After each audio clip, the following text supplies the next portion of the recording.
O nosso canal do YouTube da Arquidiocese de Maringá recebe com muito carinho, aqui na cidade Canção, o novo arcebispo de Maringá, Dom Severino Clasen. Dom Severino, seja bem-vindo à nossa cidade, à nossa arquidiocese. Muito obrigado pela acolhida e como é bom olharmos ou chegar em outras messes, outros campos de atuação para evangelização e encontrar a simpatia do povo como já estou encontrando. Estou muito contente de poder chegar aqui. O senhor foi nomeado arcebispo de Maringá, o 5º arcebispo de Maringá, né? Agora, quando que toma posse do cargo? Nós chegamos a uma conclusão, a propósito que eu coloquei a partir da metade de agosto eu estaria disponível, né? Então, o conselho como é o colégio de consultores, já não demoraram, né, para responder, né? Então chegamos a um acordo por dia 15 de agosto, às 9h30 da manhã, estaremos assumindo a Arquidiocese de Maringá. Está confirmado. O senhor Está toma posse confirmado. na Arquidiocese de Maringá, dia 15 de agosto, um sábado, às 9h30 da manhã, na Catedral Basílica Menor, Nossa Senhora da Glória. Exatamente. Provavelmente não vai poder ter a presença do grande público, né? Vai ter uma restrição aí. Eu gostaria que o senhor comentasse um pouco também dessa decisão já antecipada, né, de restrição para essa celebração. É uma celebração muito importante em que multidões viriam. A gente sabe como já é a terceira diocese, agora a arquidiocese que estou assumindo, sempre o público vem, os fiéis vêm em grande quantidade. Infelizmente, por causa dessa pandemia, nós temos que restringir. Temos que restringir dentro das normas que a vigilância de saúde nos apresenta e também o poder público da cidade, da região. Nós vamos observar rigidamente as orientações das autoridades. Dom Severino, o senhor já teve a oportunidade de se reunir com o clero da Arquidiocese de Maringá. Quais foram as suas primeiras impressões? Eu diria, já tive presencial, foi a primeira, mas eu tive já o encontro olhando as fotos, os rostos dos nossos padres. E então a primeira coisa que eu queria fazer era isso, era conhecer os padres. Porque os padres são os primeiros colaboradores junto com o bispo para uma eficaz, uma eficiente evangelização. E por isso nós precisamos estar muito juntos, muito unidos. Aquilo que Jesus também reza no Evangelho de São João, a grande oração universal. Jesus junto, Jesus em unidade, assim o bispo, o arcebispo em unidade com o clero. Quem ganha com isso são os fiéis, é o povo de Deus. Então hoje também já tivemos esse encontro e eu gostei muito porque houve uma interação, houve uma participação. Gostei assim de ver a reação dos padres comentando, alguns com uma posição, outros um pouco diferente, mas houve um consenso. O mais bonito não são as divergências, não são os pensares diferentes, mas é a capacidade de chegar a uma convergência.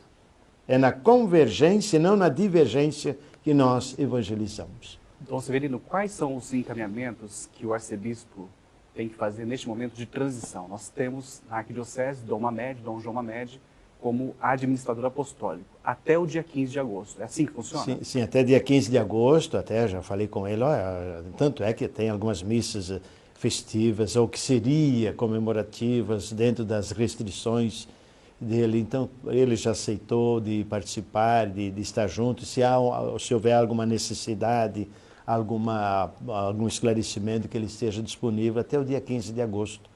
E a partir de 15 dias, depois da celebração, aí estou assinando. Isso significa, aí a responsabilidade fica com o arcebispo. Neste momento transitório, como é que ficam as coordenações de movimentos pastorais e organismos, conselhos na Arquidiocese de Maringá? Nesse encontro com o clero, também já pedi que os coordenadores, as funções mantenham. Inclusive os coordenadores das comunidades, das pastorais, dos movimentos, mantenham. Para que a igreja não pode parar. A igreja tem que continuar, ela tem que ser mãe, ela tem que estar acolhendo. A mãe não pare de atender os filhos. A igreja mãe não para. Agora a mãe sabe como que é melhor cuidar dos filhos dentro de uma situação em que a família se encontra. Aqui a família da igreja, ela se encontra nesse tempo de distanciamento. Então ela precisa também ter essas orientações. E por isso nós estamos pedindo que assumam, continuem até quando chegar uma outra decisão. Somos uma arquidiocese agora com 2 bispos, né? Como Roma, 2 papas, né? Francisco e Bento, teremos Severino e Dom Anuar Batista como arcebispo emérito. Como é que deve ser essa relação? Olha, a relação tem que ser fraterna. E já nos comunicamos. E, aliás, eu sempre tive uma boa relação com Dom Anuário, a gente tem uma boa amizade, né? E vamos manter, vamos dialogar. O princípio sempre é o diálogo. O senhor é um homem do diálogo, né? É por aí, não tem outro caminho. O que eu não sei, você sabe. O que você não sabe, eu sei. Então é nessa troca de informações, dos saberes, que nós fazemos acontecer o princípio da evangelização, que é o anúncio da verdade. Dom Severino, logo após a sua nomeação, nós recebemos muitas manifestações de carinho pelas redes sociais, né? E as redes sociais, elas são democráticas. Também recebemos alguns questionamentos e eu gostaria de esclarecê-los aqui na presença do senhor. Circula na internet uma informação, fake news, nós já checamos, fake news, de que o senhor teria manifestado opinião política partidária lá em 2018, na Diocese de Caçador.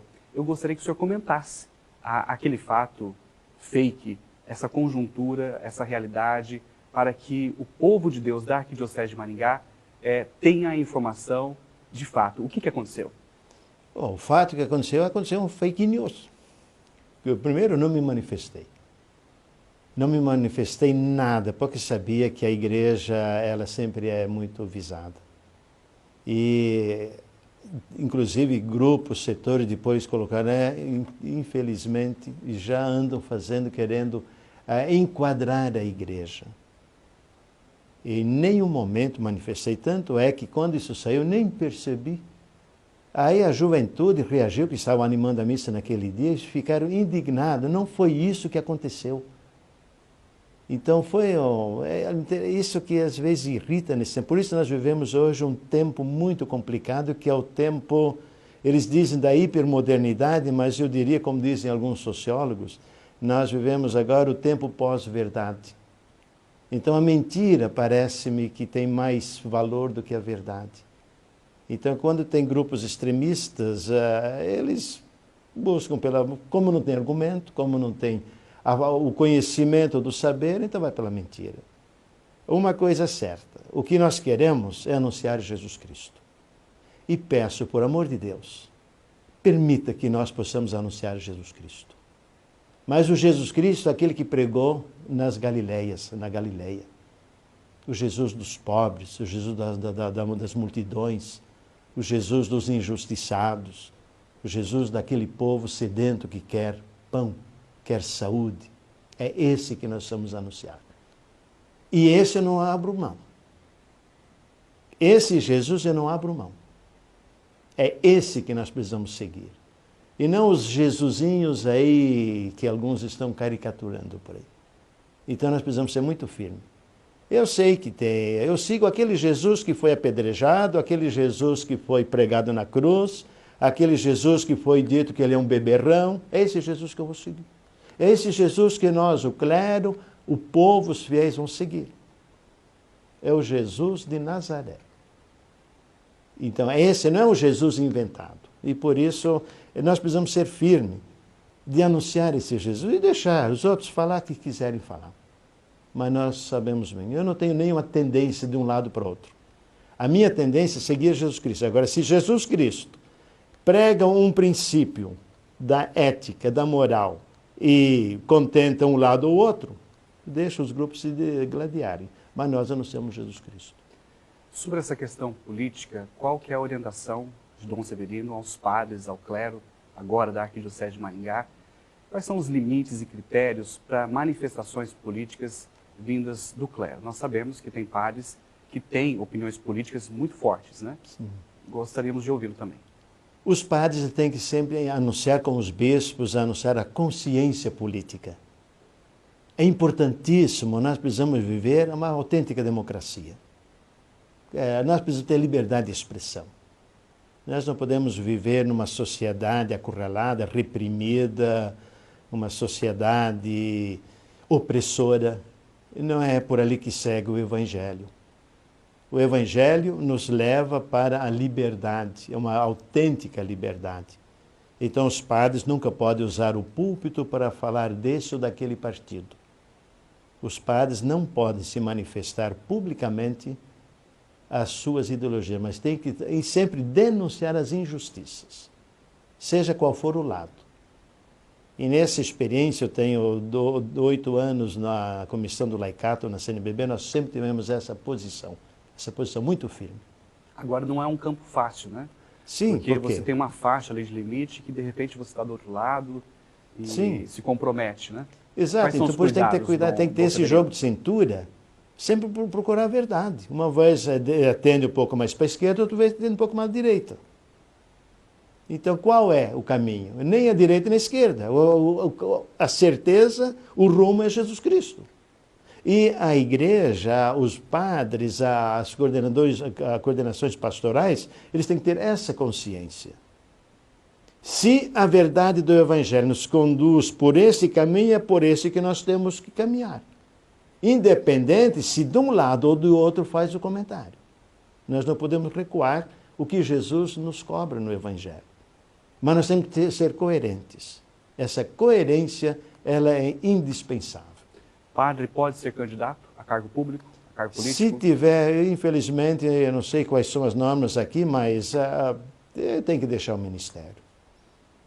Não condiz, porque é uma que ele assume um partido. O próprio termo já diz, partido partiu. Já tem um lado, tem o outro. O padre não deve partir. Ele tem que unir. Ele tem que unir. E para isso temos os nossos cristãos leigos e leigas para assumir a política, assim, mais a política partidária. Deixa isso para os cristãos leigos e leigas. Enquanto que o sacerdote, o padre, ele assume o seu ministério ordenado. É uma vocação nobre, definida. É o serviço do ordenado, do ministro ordenado. Então ele precisa ser bem muito claro qual é a função dele. Dom Severino, nós recebemos aqui várias solicitações de perguntas para o senhor, né? E evidentemente que o nosso assunto não se esgota aqui nesse espaço. A gente vai ter muito tempo para conversar, né? Mas então eu trouxe algumas questões referenciais que eu gostaria de ouvir a sua opinião, a opinião do senhor. Por exemplo, sobre diaconato permanente na Arquidiocese de Maringá, nas dioceses do Brasil. Qual é a sua opinião? Quando eu cheguei numa diocese, não tínhamos os diáconos permanentes. Eu perguntei, por que não? É uma vocação. É uma vocação na igreja. É um valor. Se é um valor, precisamos incentivar. Tudo que é valor é bem-vindo. É evidente, nós precisamos também saber educar, aí entra a questão da formação. O diácono permanente ele está a serviço da igreja particular, de uma igreja particular, ou está a serviço de si. A mesma coisa o padre, como também o líder leigo, ele tem que estar a serviço da igreja. E por isso é importantíssimo, eu vejo isso, aliás, foi um ponto que eu logo olhei também, quantos diáconos permanentes. Eu fui contando, e eu cheguei a 50 e poucos diáconos permanentes na Arquidiocese. Minha nossa, bastante. E agora uma escola que está formando dezenas também. Está vendo? Então é muito bem-vindo. Depende como nós preparamos. Temos que preparar bem. É dentro das exigências do mundo de hoje. Juventude. Juventude, se eu não tiver a juventude, eu tenho uma igreja candidata à falência. A juventude, ela é o que dá energia no presente e dá esperança para o futuro. Então, além de ser esperança, ela também é presença porque ela é uma energia, ela é cobrança. E por isso eu quero uma juventude que seja crítica, que aprenda, que tenha paixão à igreja. Uma juventude que ama Jesus Cristo, uma juventude que ama a sua igreja, a sua comunidade de fé, uma juventude que busca justiça, uma juventude que olha o futuro também em termos de se preparar profissionalmente, a sua vocação. E nós precisamos estar próximos à juventude, porque a juventude pede muita presença da Mãe Igreja. E aí a Mãe Igreja, ela é coordenada pelo bispo e pelo clero, juntamente com os cristãos leigos e leigas. Então nós precisamos estender as mãos para os jovens e muitos deles, eles deixam a igreja porque nós deixamos de atender os jovens. Leigos, laicato. Essa é a pergunta-chave, né?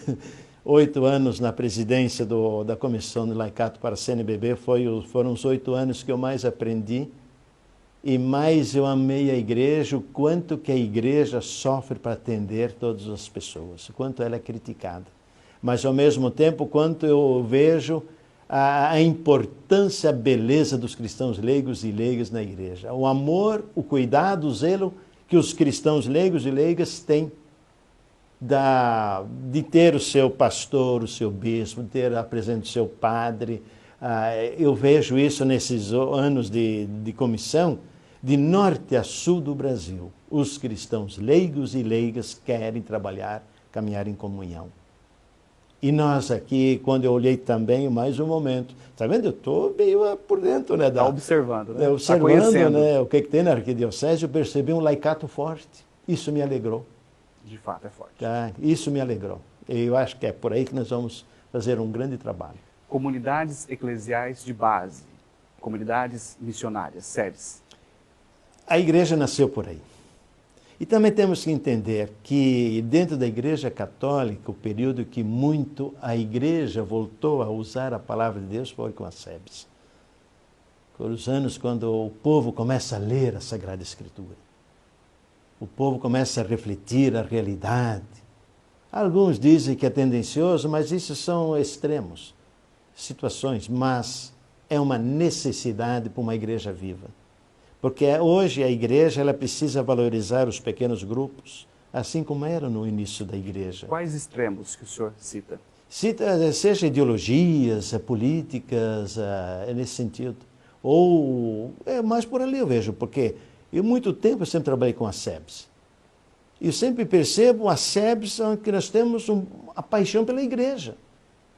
Ela estende, ela é muito a mão aberta no sentido, ela é muito misericordiosa.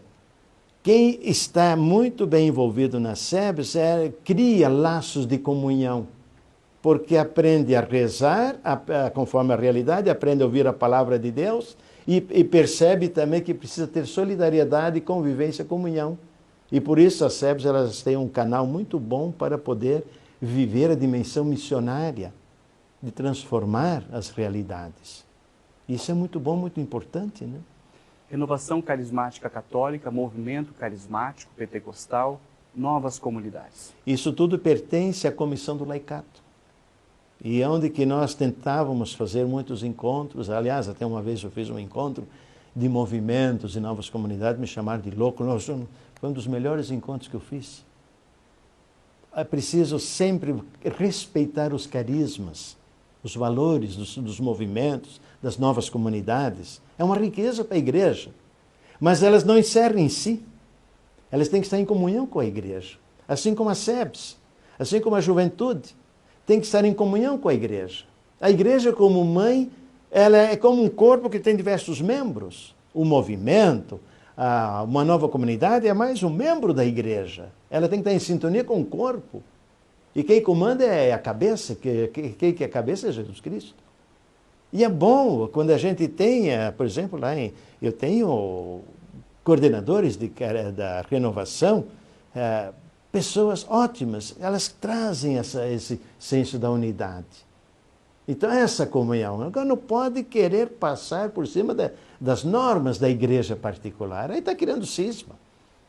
Então nós precisamos ter, assim como é criticado às vezes excessos de um lado e de outro. Agora, os excessos, seja qual for o lado, nós precisamos trazer a comunhão. E eu quero ter esse bom diálogo.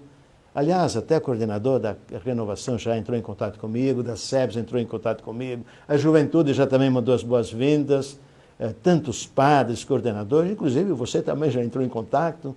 Isso eu achei bonito.